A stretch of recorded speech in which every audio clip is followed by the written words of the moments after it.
मैंने अपनी 25 साल की जर्नी में जो अनुभव किया है उसके पीछे के रीज़न तो मैं बहुत क्लियरिटी से नहीं बता सकता, लेकिन मैं चाहता हूँ कि लोग किसी काम को छोड़ते बहुत जल्दी है, चाहे वो सामने कितनी बड़ी अपॉर्चुनिटी हो, उनके सामने सब कुछ बहुत क्लियर हो, तो भी लोग बहुत छोड़ते हैं। जबकि मैं इस बात को मैं जानता हूँ कि केवल कोई एक निर्णय ले ले कि बस मुझे छोड़ना नहीं है, तो उसके लिए हम लोगों को कैसे तैयार कर सकते हैं। सबसे पहले तो इंस्टेड ऑफ ट्रेनिंग एनीवन, हमें उनके साथ में बात करनी चाहिए ताकि उनके माइंड को हम क्लियर कर सकें। ज़्यादातर लोग जिस तरह के विचार उनके मन में एज पर परिस्थिति आते हैं उस बहाव में बह जाते हैं। किसी दिन विचार आया कि ये कर लो तो वो कर लेते हैं, किसी दिन विचार कुछ और आया तो वो कुछ और करने लग जाते हैं, पहले वाले को छोड़ देते हैं। उनके मन में जब तक स्पष्टता नहीं आ जाए तब तक हमें उनके साथ में बात करते रहना चाहिए ताकि वो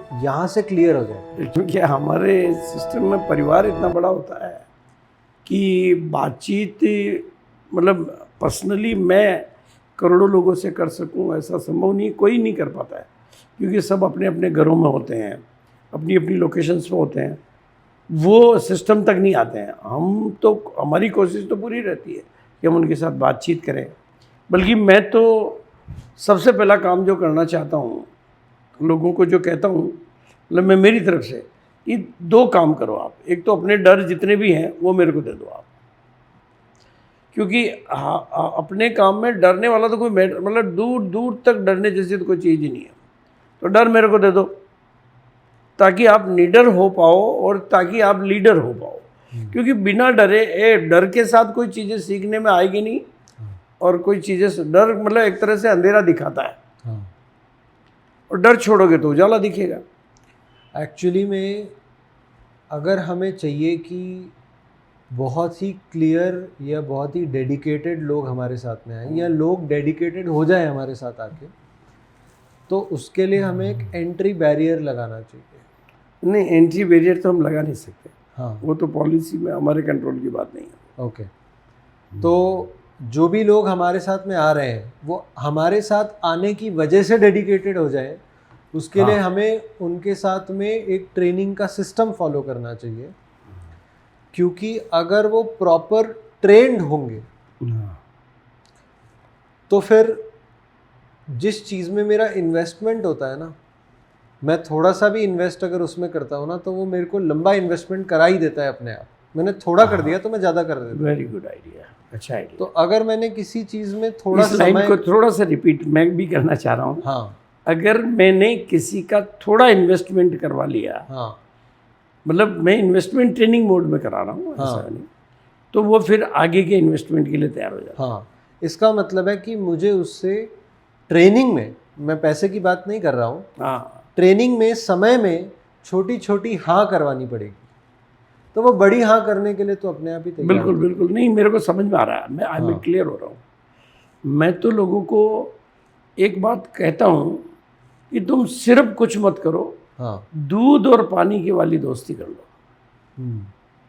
न तुम्हारे को कोई नुकसान होने वाला है, पानी हो तुम तो तुम्हारी कीमत बढ़ जाएगी, दूध हो तो तुम्हारी क्वांटिटी बढ़ जाएगी। कुछ भी मान के पूरे मर्ज हो जाओ। हाँ, फिर जुदा होने का प्रयास मत करो, तो सफलता आपका इंतजार कर रही है। हाँ, अब ये मैं अब थोड़ा सा दूसरी बात करते हैं इसको यहाँ। ठीक। मतलब एक बड़े लेवल की गलतफहमी लोगों को रहती है कि मुझे सीखने की जरूरत नहीं है। मतलब MBA एटीट्यूड। नहीं, MBA मुझे बहुत आता नहीं है, होता है, मुझे बहुत आता है। हाँ ये भी कह सकता हूँ, लेकिन मेनली उनको क्या लगता है कि काम नहीं चल रहा है तो फिर मैं बंद कर देता हूँ। वो ये नहीं समझ पाते हैं कि अगर मैं इस काम में अपनी स्किल्स को इम्प्रूव कर लूँगा, मतलब क्योंकि कोई भी काम में स्किल्स यानी परफेक्शन होता है। चाहे वो कम्युनिकेशन स्किल में इम्प्रूव करूँगा तो मैं लोगों के साथ बातचीत अच्छी कर पाऊँगा, ऑब्जेक्शन हैंडल कर पाऊँगा। मैं प्रेजेंटेशन स्किल करूँगा तो अपनी बात जो लोगों के सामने ठीक से रख पाऊँगा। और भी सो मेनी स्किल्स होती है। तो स्किल इम्प्रूवमेंट के लिए कोई ट्रेनिंग मॉडल कैसा बनाया जाए, कैसे क्या करें, हाँ। तो थोड़ा कुछ आइडिया दो। हर करियर में एक लर्निंग और ट्रेनिंग का फेज़ होता है। जैसे डॉक्टर होता है ना, तो वो प्रैक्टिस करके मतलब ट्रेनिंग करके आता है, अपनी प्रैक्टिस खोलता है। सीए होता है, वो भी 3 साल की आर्टिकलशिप करके अपनी प्रैक्टिस खोलता है। हर किसी का एक ट्रेनिंग फेज़ होता है। तो ट्रेनिंग करना तो बहुत ज़रूरी है, क्योंकि आप कितना भी जानते हो, आपने अप्लाई नहीं किया है, आपको एप्लीकेशन में लाने के लिए अपनी, जैसे आपने कहा, स्किल्स को ग्रो करने के लिए और उसको यूटिलाइज़ करने के लिए आपको प्रैक्टिस करना पड़ेगा। अब जाहिर सी बात है कि जिस तरह का करियर होगा उसी तरह की स्किल्स रिक्वायर्ड होगी। जिस सिस्टम में आप काम कर रहे हैं उस सिस्टम से रिलेटेड कुछ बहुत ही कॉमन स्किल्स हैं, जैसे कि मेरे अंदर में बोलने की कला होनी चाहिए। अच्छा, इसके भी पहले मैं 2 कैटेगराइजेशन कर देता हूँ। एक होती है अंदरूनी स्किल्स जो इंटरनल वर्क करेगी, एक होती है एक्सटर्नल स्किल्स। तो एक्सटर्नल की अगर मैं बात करूँ तो वहाँ पर कम्युनिकेशन स्किल हो गया, पीपल हैंडलिंग स्किल हो गया, लीडरशिप और मैनेजमेंट स्किल हो गया, सेलिंग एबिलिटी हो गया, न्यूरो लिंग्विस्टिक प्रोग्रामिंग जिससे सेलिंग भी होता है, पीपल हैंडलिंग भी होती है, बिहेवियर हैंडलिंग भी होती है, ये सब हो गया। वहीं पे अगर मैं इंटरनल बात करूँगा तो मुझे अपने ऊपर माइंडसेट, क्योंकि माइंडसेट पे तो जितना भी काम करे उतना कम है, माइंडसेट पे, बिहेवियर पे कंटिन्यूसली वर्क करना पड़ेगा अंदर में। क्योंकि अगर मैं यहाँ से खाली हूँ, मतलब कि अगर मैं यहाँ से अपने आप को कमज़ोर मानता हूँ या दूसरों को कमज़ोर मानता हूँ, तो फिर हम कलेक्टिवली ग्रो नहीं कर सकते। मेरी फील्ड में एक बहुत सिंपल सी चीज़ मैं कहता हूँ, लीडर वो इंसान है जो उस पर भी भरोसा कर लेता है जो खुद पे भी भरोसा नहीं कर पा रहा। अच्छी बात है, बहुत अच्छी बात है। लीडर, मैं तो पूरे हिंदुस्तान को एक डायलॉग बार बार देता हूँ, तुम्हारी मम्मी को, तुम्हारे पापा को, तुम्हारी पत्नी को, तुम्हारे रिश्तेदारों को और पूरे जमाने को तुम्हारे पर भरोसा हो या नहीं हो, पर मुझे तुम्हारे ऊपर भरोसा है कि तुम कामयाब हो सकते हो, क्योंकि तुम अपने आप को डेवलप कर सकते हो। एग्जैक्टली। तो जब हमारे भरोसे के बेसिस पर कोई और अपना भरोसा कर लेता है, खुद पे भरोसा कर लेता है, तो उसमें उसकी आइडेंटिटी चेंज होती है। Behaviour follows identity.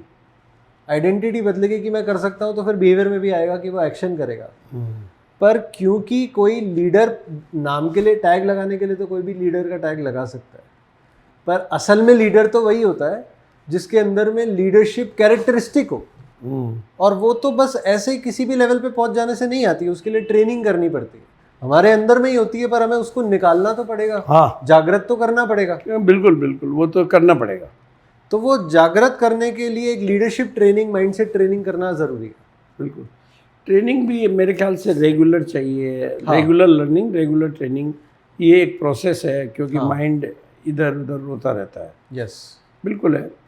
एक और चीज़ जो मैंने नोटिस की है कि कई बार लोगों के लिए अपना मेन गोल के बजाय छोटे इश्यूज, मतलब बहुत ही ज़्यादा, मतलब इतने छोटे इश्यूज हैं, वो उसको मतलब कहते हैं कि मैंने मतलब अपने अनुभव से देखा है कि लोग, मतलब उनके कहते हैं कि मच्छर काटने से बहुत लोग रुकते हैं, हाथी के काटने से कोई नहीं रुका है। भाई हाथी तो हमें भी दिख जाता है, अब किसी को मच्छर काट गया तो हम कैसे पता करें। तो मच्छर काटने से जो लोग रुक जाते हैं, उसके लिए हम तो क्या करें, और तो उनको असल में क्या है कि ये वही बात है कि अगर उन्होंने ट्रेनिंग की होती माइंडसेट पे तो वो अटकते नहीं। छोटी छोटी बातों में वही उलझता है जिसका कोई बड़ा लक्ष्य नहीं होता अपनी लाइफ में। अगर मतलब मैं यूँ कहूँगा कि अगर मुझे इंदौर से निकल के भिलवाड़ा आना है, रास्ते में कितना भी ट्रैफिक आ जाए, कितना भी जाम लगा हो, मुझे तो आना तो है ही ना। यहाँ पे काम है, ऐसा थोड़ी है कि मैं वहीं पे बैठ जाऊँगा कि नहीं यार तो जाम है, अब तो मैं जाऊँगा ही नहीं, या मैं वापस पलट के इंदौर चले जाऊँगा कि अब तो मैं भिलवाड़ा ज़िंदगी में जाऊँगा ही नहीं। ऐसा तो नहीं हो सकता। यहाँ पर हमें एक इम्पॉर्टेंट बात समझनी चाहिए, क्योंकि ये ज़्यादातर सिचुएशन तो लोगों के आसपास में ही होती है, मतलब हम लोगों से परेशान होता है। हमें ये समझना चाहिए कि लोग को हम 3 पार्ट में डिवाइड कर दें। एक हुआ इंसान का रोल, एक हुआ इंसान खुद, और एक हुआ उसका बिहेवियर। जैसे कि मैं एक रोल प्ले कर रहा हूँ बेटे होने का भी, भाई होने का भी, और तरह तरह के जो भी रोल मैं प्ले करता हूँ। आज अगर मेरे मम्मी पापा को कोई भी एक्सपेक्टेशन है तो वो मुझसे नहीं है, वो एक्सपेक्टेशन है उनको उनके बेटे से। मैं तो उस बेटे का किरदार निभा रहा हूँ। तो कभी कभी रोल को भी कनेक्ट होना पड़ता है। हो सकता है कि एज ए ह्यूमन बीइंग मैं किसी XYZ पर्सन से कनेक्ट नहीं होना चाह रहा हूँ, पर मैं जिस रोल पे हूँ, जिस किरदार को मैं निभा रहा हूँ और जिस किरदार को वो निभा रहा है, इन किरदारों का आपस में मिलना ज़रूरी है। जब हम अपने बिहेवियर को साइड में रखते हैं या ईगो को साइड में रखते हैं तो कभी कभी रोल को बड़ा करके, बिजनेस को बड़ा करके, बिजनेस में इमोशनली कोई प्ले नहीं करना चाहिए। हाँ, लेकिन लोग इमोशंस को ले आते हैं। हाँ, अगर हमें अपना अच्छा और कैरियर को प्रायोरिटी दे रहे हैं, हाँ, मतलब जो बात मैं समझ पा रहा हूँ कि अगर हमारी प्रायोरिटी अपना सुरक्षित भविष्य, हाँ, बड़ा कैरियर, महान सफलता है, तो इमोशन और कैरियर को दोनों को अलग अलग करना पड़ेगा, क्योंकि रोल रिक्वायर कर रहा है ना।